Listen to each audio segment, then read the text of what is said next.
my name's Chris Court and I'm an exhibition project manager. What I specifically work on is the development of museum galleries for large-scale, usually new museums, but often also existing installations.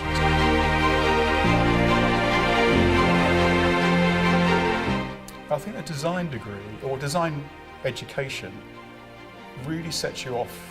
It gives you a really good set of tools for life, I think. I really do. I think it tells you there's no black and white. So there's all sorts of shades of grey in between, and there is never a binary sort of solution to a particular question.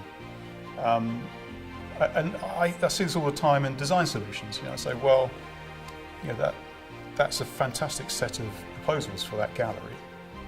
There are any number of different ways of doing it, but that's a fantastic set. We should just run with that. Yeah. And that's the sort of thing that I think, coming from a design degree or design education, design background, you tend to allow that kind of flexibility in the way that things develop, in a way that maybe you don't in other professions, I don't know. First of all, you need to understand all aspects of the whole process. It's not just about the design part at the beginning. It's not just about developing the design into something that a contractor can tender for.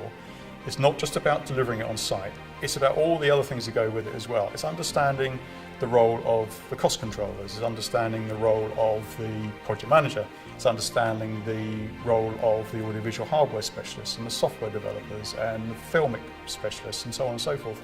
For me, one of the great things about exhibition design is the way that all of these different specialisms come together and work in concert and produce some fantastic stuff, genuinely really fantastic stuff at times. Everyone gets to wherever they get to through a different route. There's no sort of set route, and I think that's a good point to make, that there's no kind of set route, especially in design.